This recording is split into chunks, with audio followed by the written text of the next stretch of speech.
Hi there! Today I'm going to be showing you how to make my paleo banana bread recipe, and this is a super simple bread that you can make with most items that you probably already have in your pantry or in your kitchen. And it's grain-free, it's gluten-free, it has no refined sugar since we're going to be using maple sugar, and you can use any of those bananas that start to go overripe and you're just not quite sure what to do with them anymore. So I'm going to go ahead and start by showing you the different ingredients we're using. So we're going to be using 3 bananas, and I've got those mashed already here ready to go. And these bananas were older, they're about to go in the trash, so I figured I would do something with them today. We're also going to be using 3 eggs. We're going to be using half a cup of butter, or you can also use ghee or coconut oil if you're not using dairy. And then we've got some vanilla, some nutmeg, some cinnamon, maple sugar, and then we've got some cassava flour, which is going to be our flour that we're using for the recipe. And I've got some baking powder, baking soda, salt, and then we've got our chocolate chips that I've decided to add today to make it a little bit more of a treat, and also some chopped walnuts.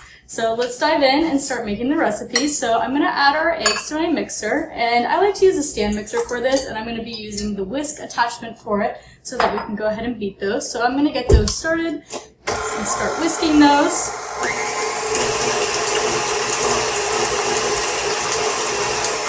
And once we've got those beating, I'm going to go ahead and add in our fat. This is our butter that we're using. And now I'm going to add in our maple sugar, our vanilla extract, some nutmeg, and our cinnamon. So we're going to go ahead and let that get a nice mix going.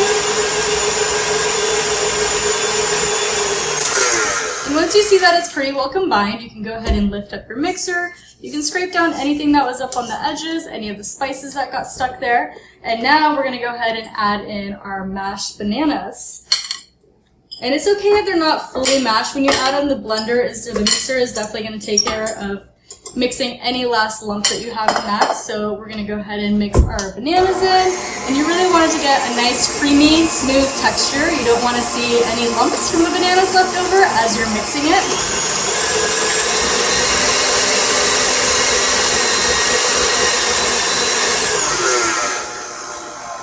So that's pretty smooth. So now I'm going to move over to our flour and our dry materials. So again, this is our cassava flour, and I'm going to be adding in the baking powder that we're using. We've got our baking soda, and I like to add a little bit of chunky sea salt. And I like to use just a whisk just to gently combine that. You want to be careful with the cassava flour. It could really go flying everywhere, especially when you mix it into your mixer. So I always caution, unless you want to have a big cleanup, to do that a little gently. So I'm just going to give this one last mix just to get rid of any last lumps that we have. And then we're going to turn it back onto low. And I'm going to go ahead and use my cover for this because I don't want the cassava everywhere. And when we've got that on low, we're going to slowly pour our dry ingredients right into our mixer. And as you can see, there's a little powder going everywhere, but not nearly as bad as it would have been without the cover. So I highly recommend these covers if you're going to be working with cassava flour. So I'm going to go ahead and turn up our mixer. We want that to really combine in there.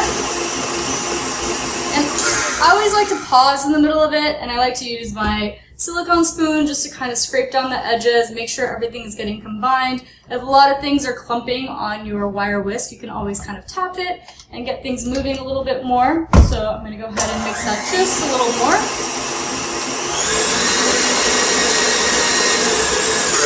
And we're pretty well combined now, so I'm going to show you the texture. So I always take off my whisk, just get the last of our mix off of there. And then your texture should look something like this. It's pretty well combined. It's pretty fluid. It's super easy cake to make. It comes together so easily once you have your ingredients out. So now we're going to fold in the fun part. So these are completely optional. You can either use hazelnuts, you can use walnuts, whatever nuts you have on hand. And so I'm going to go ahead and add in our hazelnuts, and then I'm going to add in our chocolate chips as well because, like I said, you know, why not make it a little more fun and make it a little bit more of a treat than just more of a breakfast bread this weekend. And so you just want to gently fold those in until it's well combined. You don't really want to do these in your mixer because it can get really stuck on the chunkier pieces. So this is just something easy that you can do by hand. So it should be combined, everything is mixed in there, and you're just going to want to use a loaf pan. So I've got this 9x5 loaf pan. It's already been greased. I use some grass-fed butter on this as well, but you can always, again, use coconut oil or ghee to grease it. And then after that, we are just going to pour our bread mixture right into our pan. And just make sure to scrape everything out. Make sure you get all the goodies in there. And once you do that, you just want to give it like a few sways so I decide, just to get it even so that it's nice and flat. And it is ready to pop into the oven. And you're going to bake this at 350 for about 50 minutes. Okay, so we're ready to pop it in the oven. So I've got my oven preheated to 350 right now. And you don't want your racks to be up too high, so somewhere in the middle is great. And the cake is filled the loaf pan, and it is ready to go into the oven. And you're going to want to bake it for about 50 minutes, and then you can start checking on it. You want to put in a cake tester or any kind of skewer stick that you have, and when that comes out clean, you know your cake is ready to go. Okay, it's been 50 minutes and our bread is ready to come out of the oven. So when you pull it out, you'll just want to check it with a cake tester and make sure that it's come out clean. And it looks like it is ready to go. So here is our bread, and we're going to let it cool for about 15-20 minutes. And we can take it out of the loaf pan and we can start to slice it.